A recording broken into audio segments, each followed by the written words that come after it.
Coucou, chère âme étincelante, bienvenue dans ta guidance transgénérationnelle qui a pour thème les projections parentales. Donc évidemment, je rappelle que c'est une guidance qui est générale, ça ne va pas résonner en tout, pour tout et pour tout le monde. Et si tu souhaites une guidance transgénérationnelle, une autre guidance ou une hypnose spirituelle ou explorer tes mémoires familiales avec moi, en dessous de cette vidéo, il y a toutes les infos, le lien vers mon site internet et plein d'autres choses.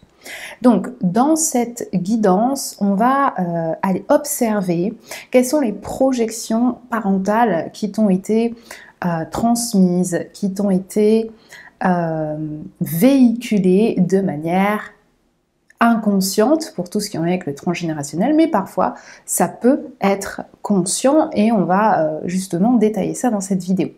Pour ce faire, je t'invite à choisir entre ces trois pierres. Pierre numéro 1, ce sera le bois fossilisé. Pierre numéro 2, ce sera la septaria. Et pierre numéro 3, ce sera la pierre de lune noire. Donc, c'est parti, fais ton choix et on se retrouve tout de suite. C'est parti, toi qui as choisi la pierre du bois fossilisé, on va aller regarder ici, pour toi qui as choisi la pierre du bois fossilisé. Alors déjà, ce que je ressens, c'est qu'il y a un arbre tordu, un arbre peut-être éprouvé. Ce que je ressens, c'est que l'écorce, elle est endommagée. C'est-à-dire que, tu vois, l'écorce, elle n'est pas toute lisse. Tu vois, on sent qu'il y a des bosses, on sent qu'il y a de l'info, il y a des mémoires. Allez, on va aller voir.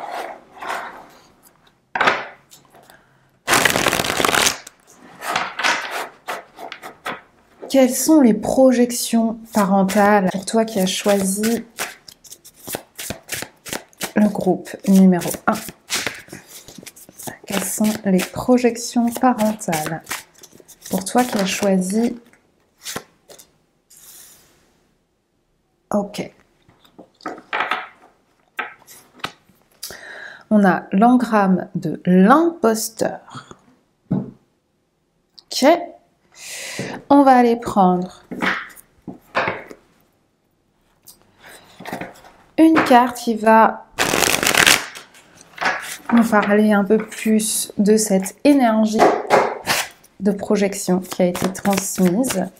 Compléter l'engramme de l'imposteur. Quelle est l'énergie de cette projection parentale ou de ces projections parentales pour toi qui as choisi le groupe 1?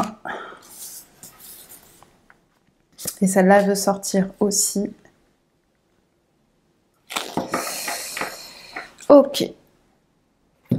Et on va terminer ici avec l'oracle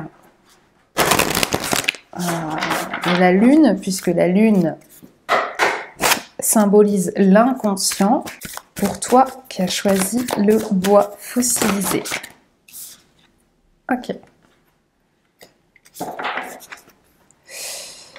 Alors, donc ici on a le nœud sud et ici on a un temps de guérison. Alors, très intéressant. Alors, on va commencer déjà par le commencement. L'engramme de l'imposteur ici parle d'un ancêtre, d'accord, qui a comme un sentiment de revanche envers la vie par rapport au statut et à l'image. C'est-à-dire que peut-être que cette personne a dû faire, par exemple, un mariage de raison, d'accord, pour maintenir un statut et sortir d'une situation de pauvreté ou d'indigence.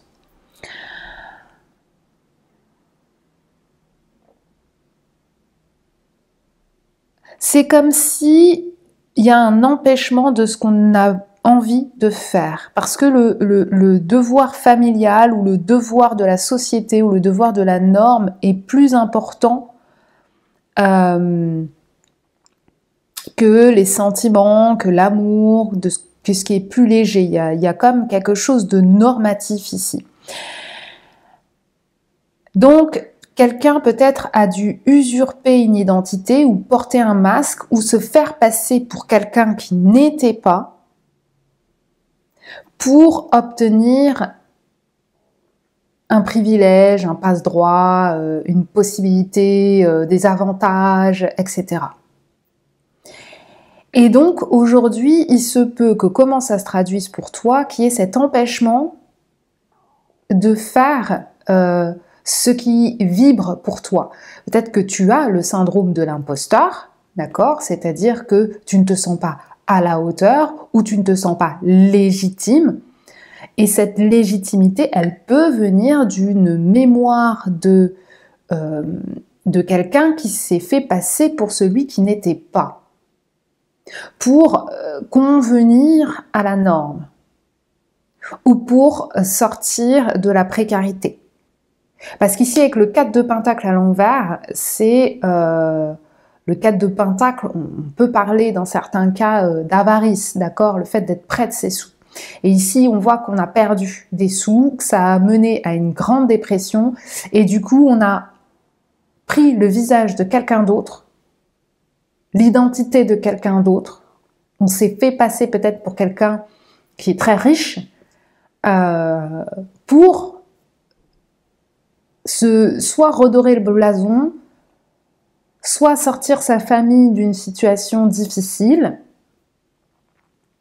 soit pour convenir à ce que la norme veut, c'est-à-dire la société, etc.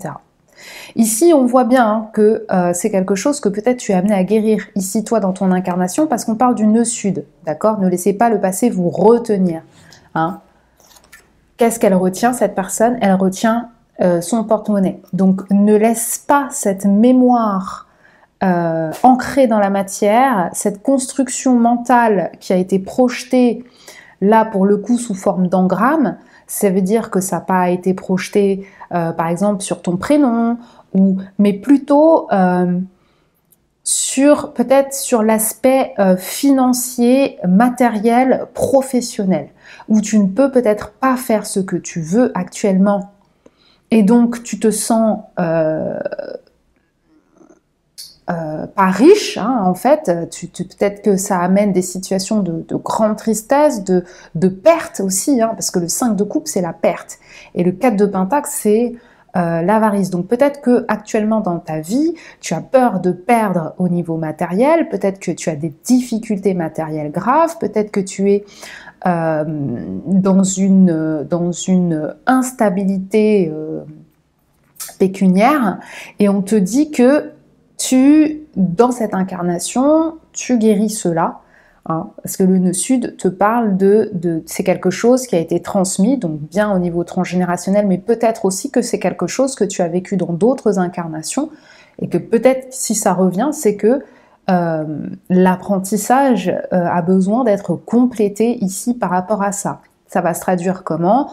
Comme je te l'ai dit, peut-être un boulot que tu ne peux pas faire. Par exemple, moi, ce que je ressens ici, c'est le côté émotionnel, artistique versus le côté matériel, financier. C'est-à-dire que peut-être actuellement dans ta vie, tu ne peux pas... je sais pas si tu as envie d'être intermittent du spectacle, il y a ce truc de ouais, mais je vais pas gagner ma vie, et puis je me sens pas à la hauteur, et puis enfin il y a ce que je ressens là, c'est vraiment de la dispersion énergétique. Donc ça, on te dit que c'est une projection que tes parents ont mis sur toi, donc peut-être de manière consciente, peut-être que tu le sais, peut-être que tu as grandi avec des discours genre si t'as pas d'argent, tu seras pas bien dans la vie, si t'as pas une vie construite, tu peux pas faire ce que tu aimes et ce que tu veux, si tu n'as pas assez d'argent, tu vas perdre ta famille.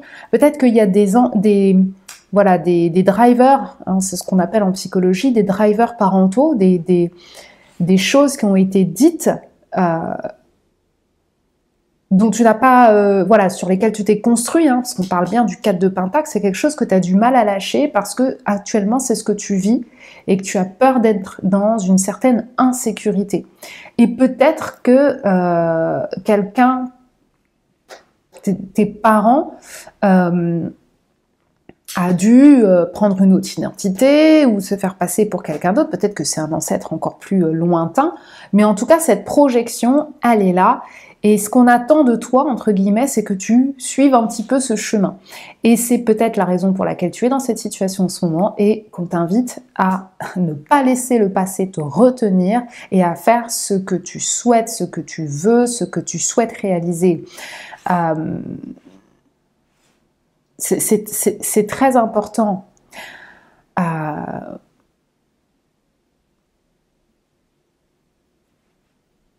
En tout cas,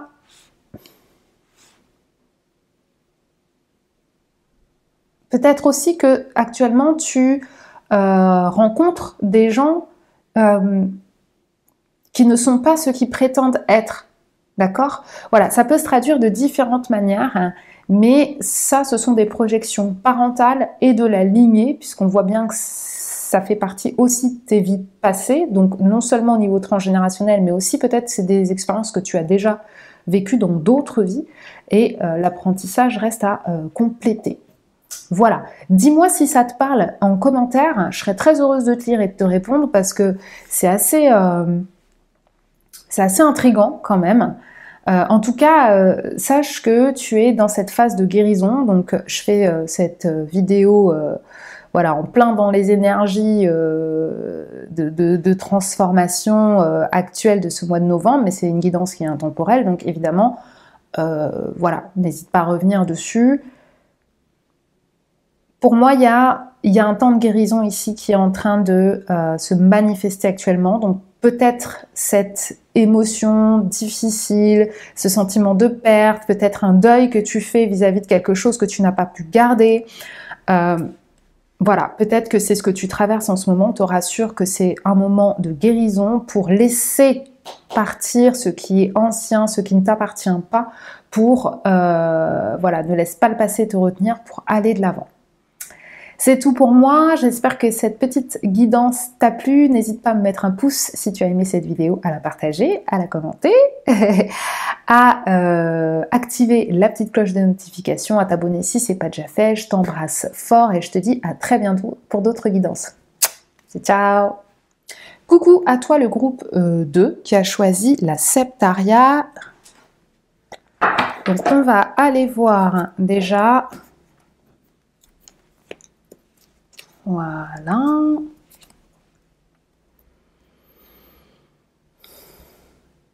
Quelles sont ces projections parentales ici? Alors, déjà, ce que je vois, c'est un arbre qui a des crevasses. Peut-être qu'il y a des éléments manquants dans ton histoire familiale. Peut-être qu'il y a des choses que tu ne sais pas. Il y a des trous, on ne sait pas. Il y a des choses qui ont des difficultés à être reliées ici. Allez, quelles sont les projections parentales qui ont été mises sur toi, qui t'ont été transmises à toi qui as choisi la Septaria? Quelle projection parentale? Hop là, ben voilà, elle voulait venir. Ok. Alors, on va aller compléter cette énergie ici. Quelle projection parentale a été transmise pour toi qui as choisi la Septaria? Ok.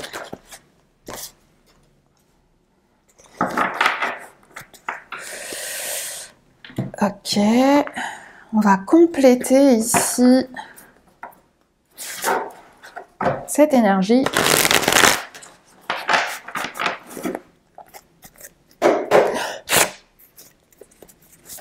L'énergie de cette projection parentale.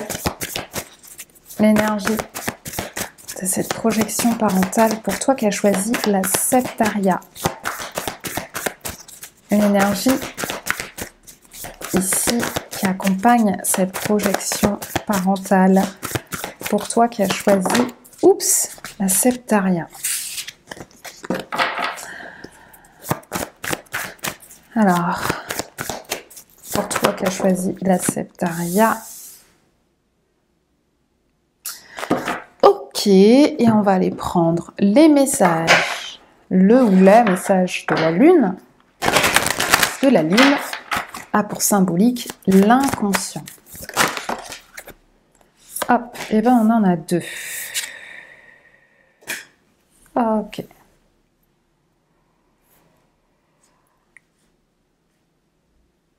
Alors, très intéressant. Donc ici, pour moi, cette projection parentale, elle a été faite par rapport peut-être à ton prénom ou à un prénom qui vient de la 3e génération. Donc, c'est-à-dire de tes grands-parents, d'accord? Toi, tu es la première génération, on va dire, tout part de toi dans l'arbre. Hein, ensuite, tu as les parents, génération 2, les grands-parents, génération 3. Donc ici, soit tu portes le prénom d'un de tes ancêtres, de tes grands-parents qui est dans cette 3e génération. Ça peut être ton 2e prénom. En tout cas, c'est un prénom dédicace, c'est-à-dire le prénom dédicace, ça peut être par exemple, hein, je vous donne un exemple tout bête, quand Johnny Hallyday était à son paroxysme, tous les fans appelaient leurs enfants Johnny, par exemple. C'est ça, un prénom dédicace. C'est-à-dire que la projection qui est mise, elle est en lien avec une célébrité ou une personnalité qui a marqué la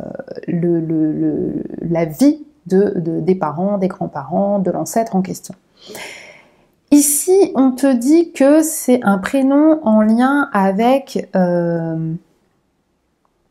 ta capacité à être abondant, ici, ta capacité à être réceptif. Alors, là, ici, on a les émotions montent en flèche et votre engagement est mis à l'épreuve. Alors, pour moi, il peut s'agir ici, tu vois, avec les émotions et ici la réceptivité. Ce qui serait important pour toi, c'est de faire le lien avec ce prénom dédicace. Peut-être qu'il n'apparaît pas de manière explicite dans ton arbre, c'est-à-dire ça peut être le 2e, le 3e prénom d'une personne qui fait partie de la 3e génération, mais dont tu n'as pas connaissance ici. Mais on te dit que ça a déjà été projeté depuis tes grands-parents ici. Donc peut-être que tes parents ont aussi un prénom dédicace, comme toi, tu as peut-être un prénom dédicace. Ici, on te dit que ce prénom, il a amené beaucoup d'émotions, beaucoup de réceptivité, peut-être même ici que c'est quelque chose en lien avec le bonheur ou l'espoir, par exemple. D'accord. Peut-être que c'est en lien avec une certaine abondance émotionnelle. Alors, je dis ça, par exemple, peut-être que tu t'appelles Aimé, tu vois ce que je veux dire. Mais ici, on te dit que ce qui a été les projections parentales qui ont été mises dans ton prénom te permettent, toi, d'être un petit peu comme un canal. Donc, ce qui est important pour toi, c'est que tu ailles regarder quelle est cette référence, d'accord? Admettons que, voilà, tu t'appelles Johnny parce que tes parents étaient fans de Johnny. Ok. Qu'est-ce que Johnny? Pourquoi Johnny? Est-ce que c'est parce que c'était une idole? Est-ce que c'est parce que sa musique était bonne? Bon, oui, évidemment, on le sous-entend, mais quelle est la raison initiale? Ça, c'est quelque chose que tu es capable de recevoir peut-être dans tes rêves, ou une information que tu peux recevoir de manière consciente à travers ton art. Et on te dit ici que la manière dont tu t'engages dans ta vie, enfin, il y a une information dans ton prénom, ici. C'est clair, on va pas se mentir. Donc, ce qui serait intéressant pour toi, c'est d'aller regarder, par exemple, le dictionnaire des prénoms. D'ailleurs, n'hésite pas, hein, si tu as fait ce choix et que ce que je te dis, ça te parle, de me dire en commentaire quel est ton prénom. À la limite, je serais heureuse de... Voilà, je vais pas faire que ça, mais je serais heureuse de pouvoir te donner quelques pistes sur la signification de ton prénom. Mais pour moi, c'est un prénom qui a un impact émotionnel fort ici. Et peut-être aussi que ce prénom, dans ton quotidien actuel, t'entrave dans la vie, d'accord? Par exemple, je donne un exemple, Johnny, voilà, c'est le mec qui est ultra abondant, qui est réceptif, tous ses souhaits se réalisent, c'était une grande star, quelqu'un qui brillait, quelqu'un qui était au premier plan, et peut-être que cette projection de tes parents, c'est que tu brilles, que tu sois devant la scène, que tu... Voilà. C'est ce lien-là que tu peux faire par rapport à ce que tu traverses ou ce que tu vis actuellement par rapport à ton prénom. Parce que les prénoms sont porteurs de projection parentale. D'accord? Donc, si quelque chose a été projeté, c'est en lien avec ton prénom. Il y a des informations que tu peux obtenir de cette troisième génération, c'est-à-dire de tes grands-parents. Peut-être que c'est un prénom qui revient. Peut-être que cette dédicace vient de tes grands-parents, c'est-à-dire que quand ta mère était enceinte, bah peut-être que c'est la grand-mère qui a dit « Pourquoi tu l'appellerais pas comme ça ?» Voilà, on est un petit peu dans ces eaux-là. Donc découvrir la signification de ce prénom, d'où vient cette dédicace, qui est dédicacé dans l'histoire et quelle est l'histoire de ce porteur de dédicace, pourront éclairer ici sur tout ce que tu traverses au niveau émotionnel, toutes les épreuves de vie aussi peut-être que tu traverses actuellement. Voilà, dis-moi en commentaire si ça te parle, à quel niveau, évidemment. Comme je te l'ai dit, je serais heureuse de te lire et de te répondre. N'hésite pas, si tu as aimé cette vidéo, à me mettre un pouce, à la partager, à t'abonner si ce n'est pas déjà fait et à activer la petite cloche de notification pour plus de contenu. Je t'embrasse fort, prends bien soin de toi et je te dis à très bientôt pour de nouvelles vidéos. Ciao, ciao! Coucou à toi qui as choisi le groupe numéro 3. Oui, 3. Allez, c'est parti. On va aller voir ici. Alors déjà, ce que je ressens, ce qu'on me montre ici, c'est les nervures des feuilles. Donc peut-être ici qu'il y a des mémoires au niveau cellulaire, d'accord.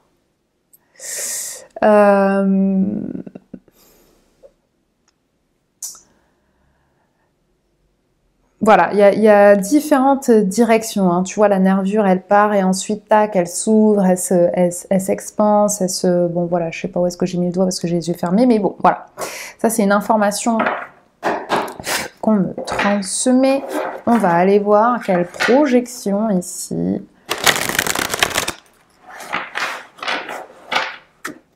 Quelles sont les projections parentales pour toi qui as choisi la pierre de lune noire? Ok, on va compléter cette énergie de projection parentale ici. Quelles sont les projections parentales pour toi qui as choisi le groupe?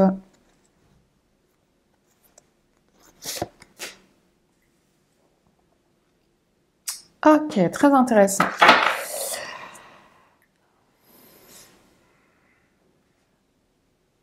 Ok. On va compléter avec le tarot.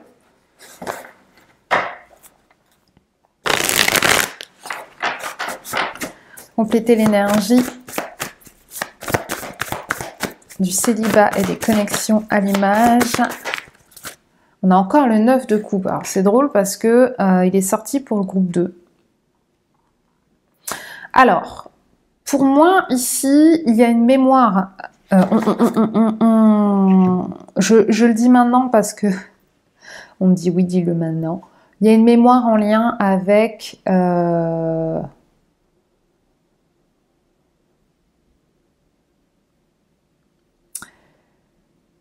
Il y a quelque chose en lien avec, comment on appelle ça, les personnes qui ont genre homme ou femme fatale, ici. Il y a quelque chose de cet ordre-là. Bon, on me dit oui.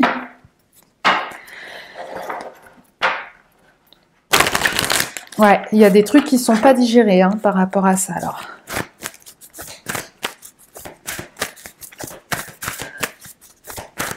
Quelles autres informations ici sur les projections parentales du groupe numéro 3? Il est temps d'agir, un temps de guérison. Ok.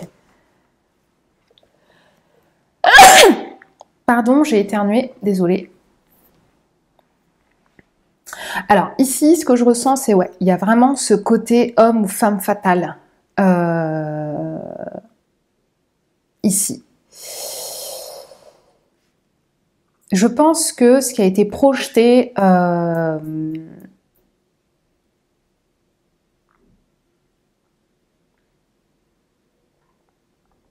ici, c'est votre capacité à être abondant au niveau affectif, amoureux. Il y a un lien à l'image, au corps, là, on voit bien que peut-être que, je donne des exemples, hein, mais peut-être qu'il y a voilà, une femme de votre lignée qui a été trahie par son mari, parce que une jeune pouliche a dû arriver et le mari, par exemple, hein, s'est fait la malle. Et du coup, cette femme, elle est restée seule, mais elle avait besoin de sauver la face par rapport à la société, ici. D'accord? Parce qu'on parle de déterminisme social, c'est-à-dire là où on est positionné, entre guillemets, dans la société, donc quelqu'un qui soit vieux garçon, soit vieille fille, soit au contraire, homme ou femme fatale, ça veut dire la personne est toujours seule. Elle envisage une abondance qui est contraire à la norme, on va dire, parce que quand on est célibataire, forcément, on ne fait pas partie de la norme, par rapport à son image. C'est quelqu'un peut-être qui avait l'habitude de s'entretenir, quelqu'un qui était vu comme le ou la belle gosse. Il y a quelque chose de cet ordre-là ici, et ce qu'on vous a transmis est en lien avec votre image dans la société. Ça veut dire quoi? Ça veut dire peut-être que vous avez eu des drivers parentaux, genre habille-toi différemment. On dirait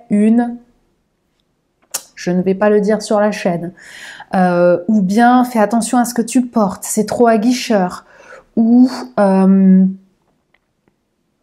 ce qu'on me dit ici, c'est que je vois une femme avec un voile noir, donc peut-être aussi pour porter le deuil d'une femme veuve ou endeuillée. Il y a quelque chose en lien avec le fait de rester seule, en fait, ou de ne pas trouver l'amour, voilà, soit en cumulant, d'accord, pour sauvegarder cette image de Don Juan, voilà, c'était ça le mot que je cherchais, Don Juan ou femme fatale, soit au contraire pour que la société voit que, par exemple, tu es un homme ou une femme en deuil et que tu ne peux pas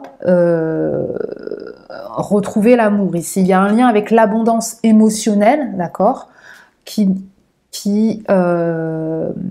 passe par le corps. Donc l'image que l'on a dans la société, le corps, c'est-à-dire être bien habillé, peut-être être de pas. Alors peut-être aussi pour d'autres que le poids a pu jouer dans vos relations amoureuses. Par exemple, si on vous a toujours répété que si tu as de l'embonpoint ou si tu as du poids, bah, tu pourras jamais trouver quelqu'un. Du coup, il y a cette loyauté, entre guillemets, à cette projection qui a été transmise par les parents. Donc, je vous le dis, elle a pu être transmise par rapport à votre poids, par rapport à votre façon de vous habiller, par rapport à l'image que vous détenez dans la société. Par exemple, si vous êtes issu d'une famille riche, vous ne pouvez pas sortir, vous ne pouvez pas vous aligner avec quelqu'un qui n'a pas les mêmes moyens que vous, parce qu'il y a l'image qui est le plus important ici. D'accord? Peut-être même que aujourd'hui vous travaillez dans tout ce qui est en lien avec l'image. Peut-être que vous êtes influenceur sur les réseaux sociaux, peut-être que vous êtes vous travaillez dans une agence de cinéma ou truc de production d'images, ou il y a quelque chose comme ça avec votre lien au corps, l'image, votre façon de vous présenter et le fait d'être seul, soit parce que il y a cette mémoire de Don Juan, soit parce que au contraire il y a cette mémoire de je porte le deuil, je ne peux pas être abondant. D'accord? Ou alors au contraire, je suis ultra abondant, alors là je cumule les conquêtes. Voilà. Donc ça, c'est intéressant d'aller voir dans votre histoire familiale s'il y a des choses comme ça, parce que c'est de la même manière que le groupe 1, un temps de guérison est ressorti, c'est vous traversez peut-être des moments où vous sentez qu'émotionnellement c'est peut-être un peu difficile et on vous dit qu'il est temps d'agir pour la guérison. Ici on parle de temps, ici on parle de temps. Donc vous voyez ici la dimension du temps et de l'espace n'a pas de début, pas de fin. On vous dit que vous êtes dans une période où il est temps d'agir pour votre guérison. D'accord? Donc s'il y a un schéma bloquant par rapport au célibat ou par rapport à votre image dans la société en tant que célibataire ou peut-être en tant que personne en couple mais par peur d'être célibataire, vous voyez, il y a quelque chose de cet ordre-là à aller investiguer et en tout cas ça c'est une piste des projections qui vous ont été transmises par vos parents, qui peuvent avoir été transmises aussi dans les générations en amont. Voilà, c'est tout pour moi. Dis-moi en commentaire comment ça te parle. Je serais heureuse de te lire, évidemment, et de te répondre comme à chaque fois. N'hésite pas, si tu as aimé cette vidéo, à me mettre un petit pouce, à la partager, à t'abonner si ce n'est pas déjà fait et à activer la petite cloche pour plus de contenu vidéo. Je t'embrasse fort et je te dis à très bientôt. Prends bien soin de toi. Ciao, ciao!